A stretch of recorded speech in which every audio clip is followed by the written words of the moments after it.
Hello, everyone. My name is Jennifer Ramirez, and I am the executive director and founder of the nonprofit organization And Rise. The and means your story is not over yet, there's more to tell, and the rise means rising above any adversities you have faced. And Rise empowers women to be the ultimate versions of themselves no matter what they've been through. We do personal and professional development events, we do women empowerment workshops, and we also do weekly support groups for trauma survivors free of charge via Zoom. As you know, October is Domestic Violence Awareness Month, and I'm here to kind of talk about my story and just bring more awareness to this topic that is a huge problem, especially, I mean, it's a huge problem throughout the whole world, but I mean, especially in the US, especially right now, we're all stuck in our houses, we're still under quarantine. So I just wanted to share my story just to bring more awareness to this topic. So I am a sexual abuse survivor. I was abused at the age of 7 by a close family member. And although I wasn't physically abused growing up, I had a lot of low self esteem and didn't believe that I deserved any better when I became an adult. So I did get myself into relationships that were not healthy, very toxic, and some of them did get violent. So one of the first times that I had ever had anything physical happen to me was with my daughter's father. We were kind of messing around, talking crap to each other, and he threw something at me. And when he threw it, though, it hurt. And I was like, I can't believe you did that. Like, it was kind of game, but it got serious after that because I was like, how dare you? That was the first time that anything like that happened to me. Then we broke up and, I moved on and I had another boyfriend who had massive anger issues. He didn't take it out on me. However, he didn't physically hit me or anything like that, but he would try to do things to control me. So when we would get into an argument or something like that, I would try to leave and he would block me from trying to leave. And then I'd try to go to the front door, he'd run and block me from leaving. Then I'd try to run to the back door and he'd run and block me from leaving. And at the time, I knew that that was something not very normal, but I didn't really know what it was. But I just knew I was like, it was messed up because I was like, I felt like I was like it was a game of cat and mouse and he was trying to be like, no, you can't leave, and I'm just going to keep doing this back and forth until you give up, which did happen. I gave up. I didn't try to leave anymore because I was done playing the game with him, and I just stopped trying. So then after that, we broke up, got into another long-term relationship, and these are all long-term relationships that I had been in. um, and this one was an extreme narcissist, like super, probably one of the worst ones that I had dated yet. And he would get very angry. He had massive anger issues too. Um, and the first 2 years were great. But after that, he started to kind of like show his true colors. And he was very controlling, didn't let me hang out with my friends, didn't let me hang out with my family. Yes, my family, my sisters. He would fight with me if I wanted to leave. Anytime I had anything planned, he would make sure to fight with me to start. I think his intentions were to try to make me upset enough where I wouldn't want to go out anymore. But little did he know I wanted to leave more because I wanted to get away from him. Um, and he did things like he was a bigger guy. I mean, like 6'3". I'm 5 foot even. I'm tiny, and he was tall and muscular and strong. And one time we were arguing, and he picked me up. His one of his hands was under my back, other one on my top of my stomach, and he like lifted me up above his head and slammed me like as hard as he could on the bed. And I was the first time I'd ever been like manhandled like that. And I was like in shock. I couldn't believe it because even though it was slammed on the bed, like I felt the floor. Like that's how hard I hit that bed. Like it went all the way down to the floor because I heard it. Like I felt it on my back. And I was just like in awe. And that was another relationship where he also wouldn't let me leave. He would block every door. Even if I went to go lock myself in the bathroom to get away from him, he would tell me he's gonna break the door down. He would stand by the door and just talk through the crack and be like, "You need to come out right now," and just acting crazy. And I'd be like, "Oh my God, like what's happening right now?" But I didn't know how to get out of that. And yeah, he used to try to make me scared of him. I don't think he had the balls to really physically hit me, but his plan was to get me scared of him. And I used to tell him, why would you want me to be scared of you? You're supposed to be my man. You're supposed to be my safe place. I'm not supposed to be scared of you. And if that's your intention, then that's not very smart.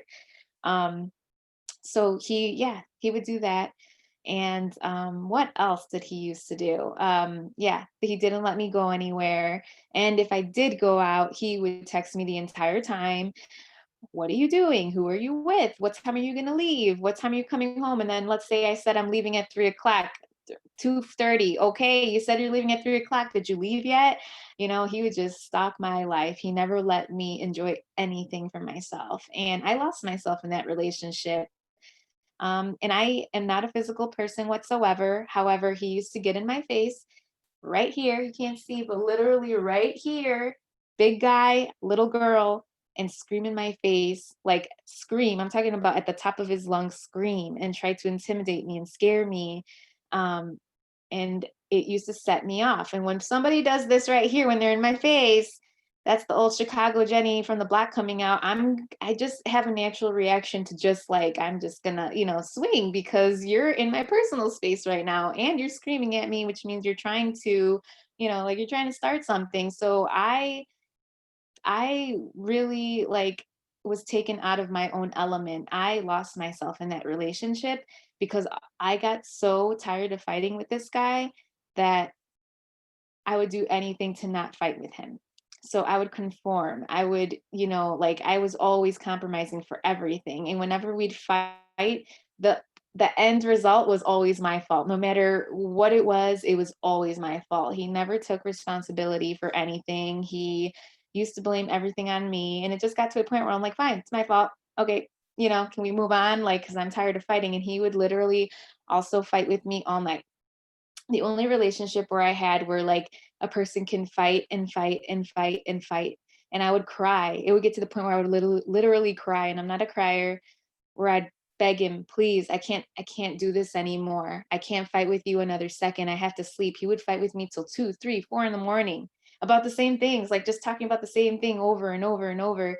And it would just, I'd start crying and be like, I just can't argue with you anymore. Please just stop. Please let me sleep. Please, I'm exhausted. I can't take any more of this. And yeah, it got to the point where I was walking on eggshells around him.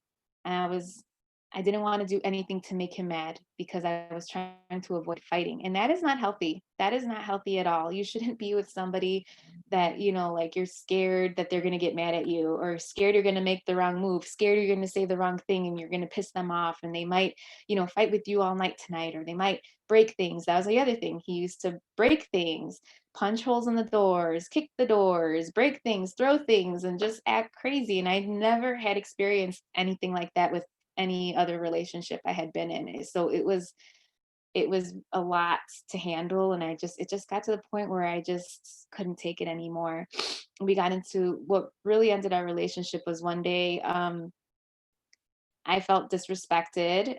Pretty much, he was supposed to be helping me pay some bills.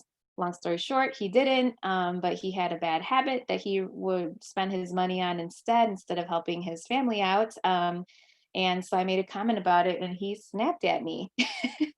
And he screamed in my face, all in my face, screaming at me, calling me out of my name, telling me F you, and you're crazy, and all this stuff. And um, it got to the point where I got physical. I punched him in his face because he was right here screaming. He pushed me in the car, so my car swerved and I almost crashed. So that's what made me my defense mechanism go. So I didn't mean to. It was just a reaction. I kind of backhanded him, and it's not something I'm proud of. But again, I'm not a violent person. I never have been. So that's how much out of my element he made me. That's how much like I lost myself, and how he would bring the worst out of me. And it wasn't until that day where I did that. And then, of course, now the blame's on me because I was the one that hit him. So now I'm the bad guy. I left. He followed me. He followed me to my friend's house, and he made a huge scene outside. And I am not the type of person that likes to make scenes. I get embarrassed. So this man embarrassed me. I was so like ashamed, and I couldn't believe that he did that. He followed me to her house to curse me out in front of everybody. And then, he snapped out of it. All of a sudden he was like, oh, I'm sorry about that. And he came and he gave me a kiss on the head. And then he's like, I'll see you at home after all that. And I was like, what the hell just happened? So I go home that night and I kind of was doing my own thing. I went to the living room and then he comes out and he puts his hands on his hip and he's like, "So, what do you have to say for yourself?" Like, of course, now it's my and that was now it's my fault again, but that was my light bulb moment. At that very moment when he said that to me, I knew this man does not respect me. He thinks I'm a joke. He thinks that, this is all just some game. And I'm not with that. I have a kid. Like, I have a kid who's seeing all of this. She didn't see it, but she would hear it. I mean, we had a little condo, a small 2-bedroom condo in Chicago. And I mean, the walls were thin. She could hear things. She didn't see anything, but she definitely heard it. And I just knew that, I needed to get away from him. So I told him, you need to go to your parents' house with no intentions of breaking up. I just thought I needed a break from him. But the first night he left, I felt the biggest weight off my shoulders. I felt so free without him. And I was like, damn, I'm not supposed to be feeling this. I thought I would miss him and be like, hey, come back after like 2 days. Nope. Every day that passed, I just became happier and happier and more at peace. And that was kind of like my moment where I knew this is not for me. And guess what he said? If I knew that you weren't going to take, or if I knew that you were going to kick me out, I would have never left. He was so controlling. And then another thing he did, he didn't give me back my house keys when I asked them and I asked him for them back. And I told him, this is not going to work out. I need my keys back. And he would not give me my keys back. Another way that he would control me. And he would tell me, I'll give you your keys back if you do A, B, and C, or I'll give you your keys back if you do this. Another thing, we shared a pet together and he held her from me. He wouldn't let me see her unless he was there. He was like, yeah, you can see her, but I'm going to go with her. Another way for him to try to control the situation. And then I just got to the point where I'm just, as much as I love the dog, it's fine. Like, I don't want to see you anymore. I don't want to be around you anymore. And he owed me money. He defaulted on some bills he was supposed to pay that were in my name.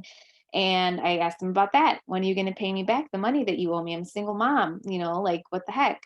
And he was just like, if you get back together with me, I'll pay it. Only if we get back together, I'll pay you. And I'm like, that is so messed up. So there's just a lot of things that he tried to do to keep me in control, even after we broke up. But I set the boundaries and I was like, no more. I'm done. Like, you're not doing this to me anymore. And after him, I stayed single for almost 3 years. I was very traumatized by that situation and by that relationship. I'd never been gaslighted the way I was. I'd never been emotionally mind fucked, excuse my language. I can't think of anything else at the moment. But really, like, he did a number on me. And so I took the time to be by myself. And that was actually very life changing because I had always thought with this guy that he was too good for me. I always felt so happy because I was like, oh my God, like, never had a guy like this before. He's so handsome and so smart and educated and all these things. And I just thought that he wasn't like, I wasn't good enough for him. So I always thought I had to work so hard to keep him around. Towards the end of the relationship, I realized that it was the other way around. I was too good for him and he didn't deserve me, but it took a long time for me to get there. So it did affect me after, even when I was talking to other people and stuff, I would get like, I'm in a relationship right now. And when I first got with him, I was scared to tell him things because of the way my ex would react. So I'd be scared to tell him about, certain circumstances, certain things that happened to me. I was scared that he'd get mad at me about everything. And then I was like, okay, this is not the same person that you were with. Like, got to give him like another, a chance to like prove to you. And he's been amazing. And taking that time off from dating helped me immensely because it really helped me understand what I wanted out of life, what I wanted for myself, what I wanted for my daughter, the type of man I wanted, what I wasn't willing to deal with anymore, what I wouldn't ever deal with, like my standards were now so high that I was like, oh my God, I'm going to be alone forever because now nobody's going to be willing to do all the work to be with somebody like me because my standards are so high, which is another misconception. Don't convince yourself of that.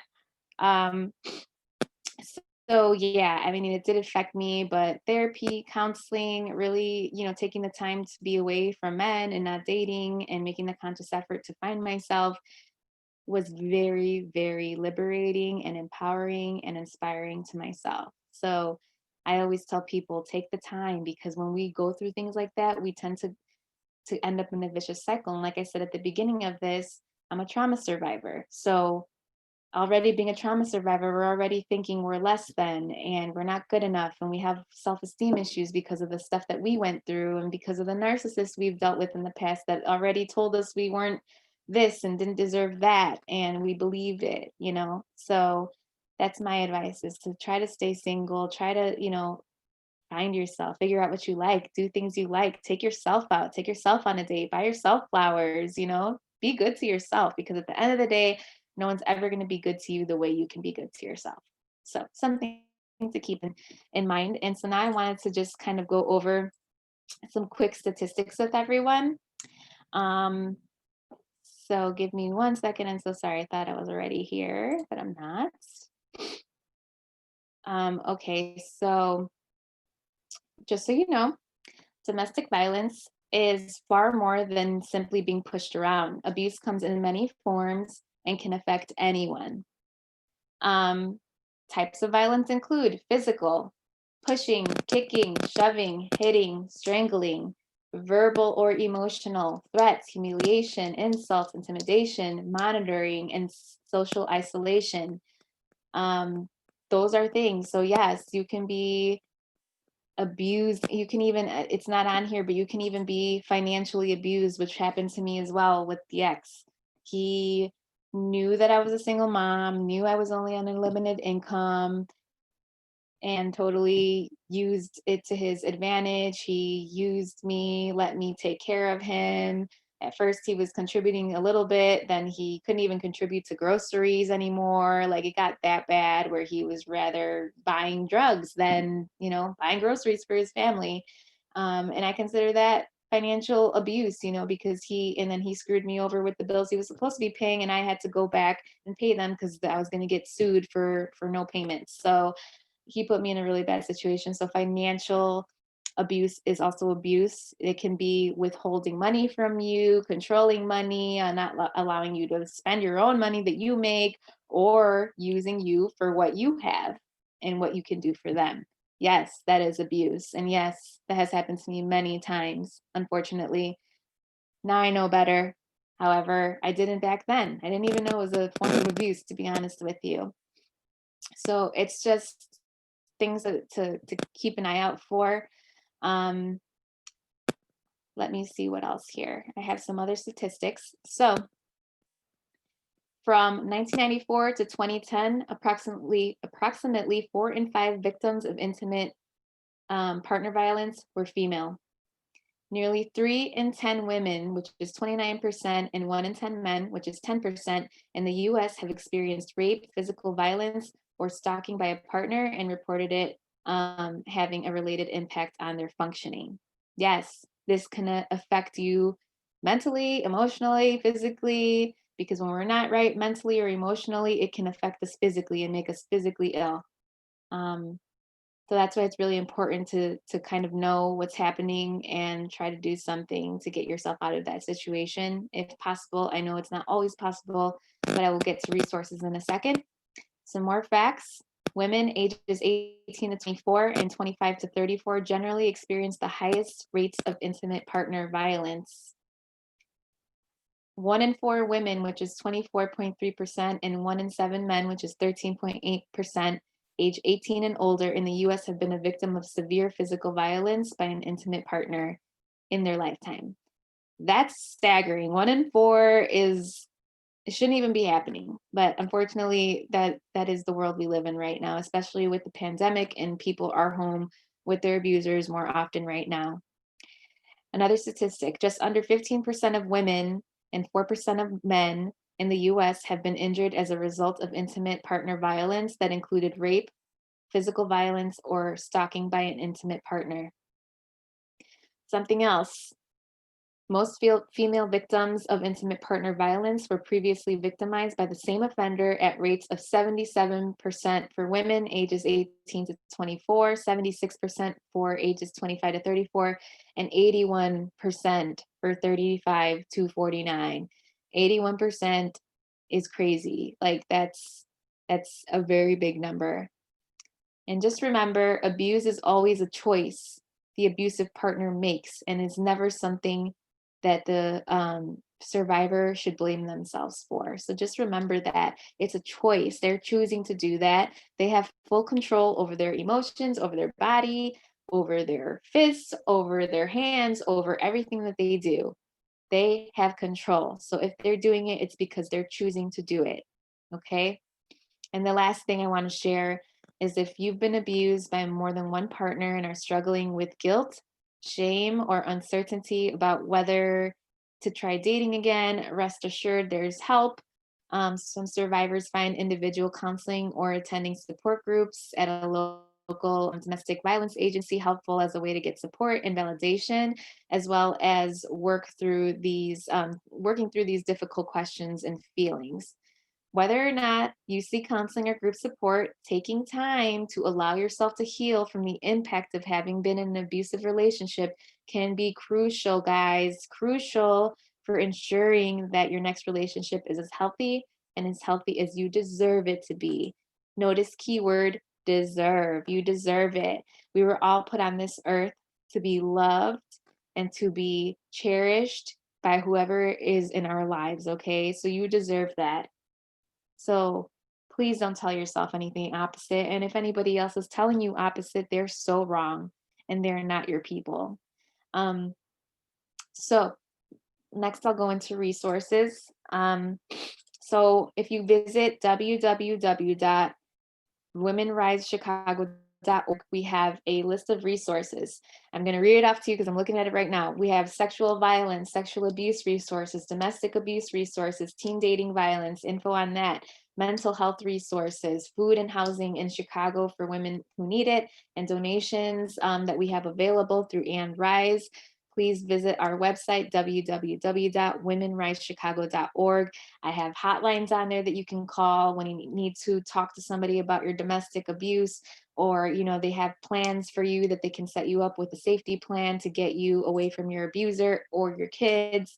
All that stuff is on my website, so please visit the resources link, and I will put that in here as well. And just so you know, And Rise also offers support groups for women who are trauma survivors. We do them weekly, every night at 7:00 p.m. Central Standard Time via Zoom. I have been getting amazing feedback from the women that have been coming. I've seen tons of women progressing very nicely, healing as they're going. There's one person that sticks out to me. She barely spoke when she started the group, and now she's like engaging with the other girls, giving them advice. She is like, that just gives me so much like inspiration that I'm doing the right thing and holding these support groups. And just so you know, these support groups are not meant to replace therapy. They are meant to be in addition to therapy. So you should be seeing a therapist or a counselor and then coming to these groups, because it's in addition to, it's not therapy. It's not a therapy group.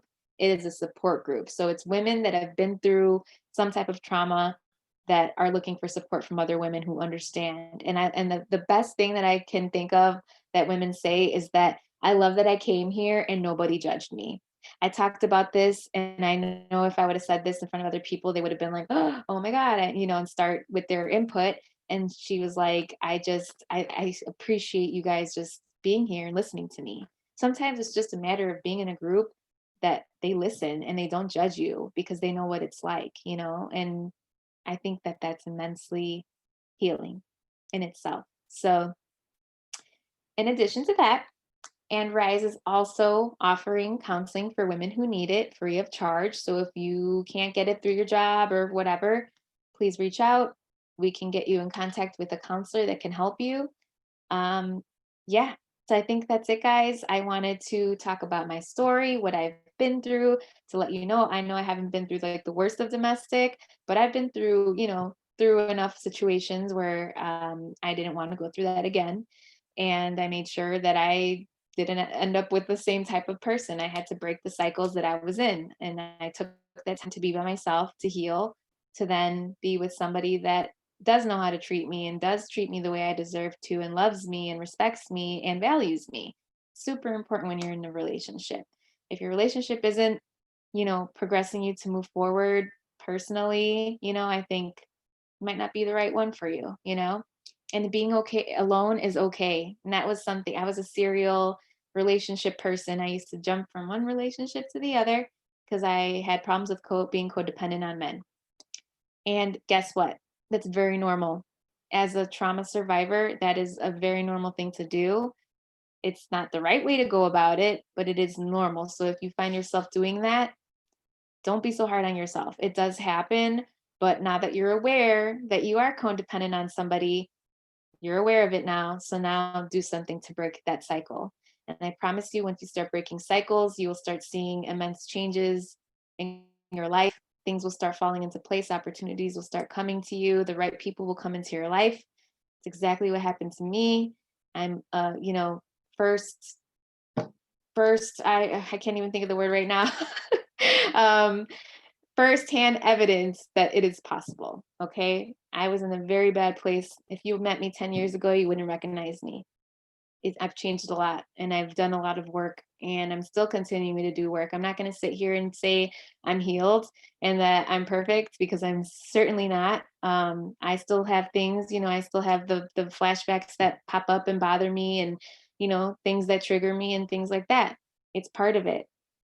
I always teach people too, when those triggers come, when those flashbacks come to you, acknowledge them, let them happen. That's okay.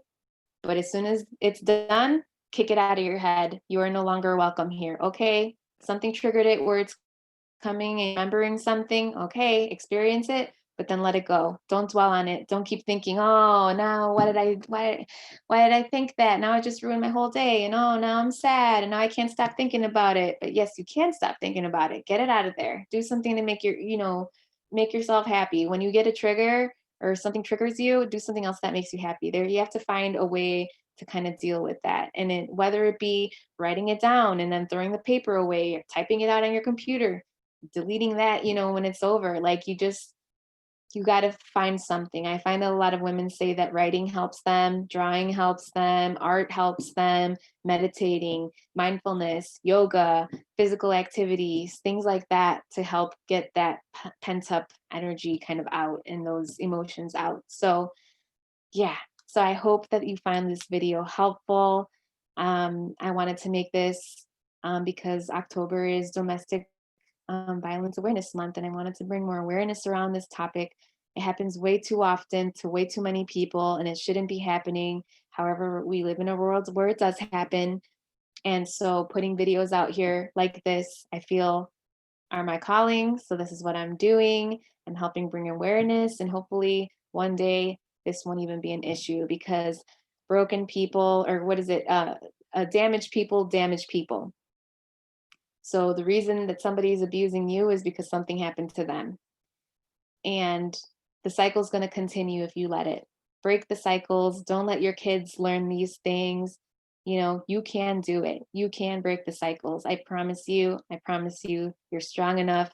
If there's nothing that you can't do that is too much for you, God won't give you anything that you can't handle. And I firmly believe in that. Everybody is very strong and probably stronger than they even know, because I know I didn't expect to do half the things that I've done in my life, but here I am. And it's because God has called me to help other people that have been through these really traumatic experiences just like I did. And this is what I do. This is what I love. And this is my passion. So if anybody needs help, again, you want to talk to me about my story, you want to talk to me about your story, you want to share your story, just so you know, And Rise allows women to share their stories through our newsletter. We do bi-weekly newsletters, inspirational stories. If you want to donate your story, reach out. If you know somebody who might want to donate their story, tell them to reach out. If you want to do a video like this with me and talk about these issues, hit me up. I like to bring awareness, and I'm going to try to do as many YouTube videos around sexual and domestic abuse as I can. And I want real women that have been through some real things to share their story, to let other women out there know that they're not alone and that there's somebody that's going through the same exact thing as them. Because a lot of the times we feel like it's just us, and believe it or not, it's not. There's a lot of people, unfortunately, that go through this as well. So, with that being said, thank you so much for everybody for listening and hearing my story and hearing about the organization and hearing about domestic abuse. And if you know of somebody that's being abused, please get them help. Please tell them to go to therapy. Please tell them to start an action plan with a domestic abuse hotline where they can help you with an action plan to escape and get away from your abuser. There are definitely ways to get around it, guys. So please let me know if you need anything from me or visit the website www.womenrisechicago.org. And I hope you guys have a great day. And I hope you guys found this helpful. Take care, guys.